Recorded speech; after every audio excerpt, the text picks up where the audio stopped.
আমি অনেক বড় পাপিষ্ট পাথর। হ্যাঁ জাকির ভাই। হ্যাঁ ভাই। আহলান সাহলান, মাহে রমজান মোবারক। মাহে রমজান। ভাই আমি টাকা নিয়ে আসছি, একটু কেক দেন, একটা কেক দেন তো ভাই। এর ভিতরে কি টাকা? হ্যাঁ দেখেন তো ভাই। আমার তো মনে হচ্ছে না এটা টাকা। ওই তো রে ভাই। এটা কি? এটা কি ভাই? এটা তো হচ্ছে কি ওই যে ডিমান্ড নোট করে কি জানি কয় ওটা। কি এটা? হ্যাঁ প্রাইস বন্ড। হ্যাঁ এটা প্রাইস বন্ড। এটা দিয়ে তো আমার এখানে হয় না, আমার 100 টাকা লাগবে। দেন ভাই দেন।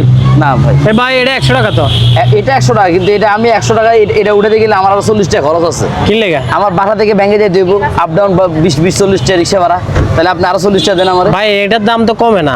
আমার কমার বাড়ার কোনো প্রশ্ন না। আমার কথা হচ্ছে আপনি আমাকে এখানে খেতে হলে 100 টাকা দিতে হবে। দেন দেন ভাই 100 না টাকা সরি ভাই, প্লিজ ভাই দেন, কেকটা দেন। কিছু মনে করেন না, কিছু মনে করেন না। রোজা রমজানের দিন আপনার মন তো নরম হয় না ভাই। আমার মনে হইব না তো ভাই, আমি পাথর, আমি অনেক বড় পাপিষ্ট পাথর। হবে না। আপনি গেলাম আপনার, এটা আইতাম না আমি। যান মে যান।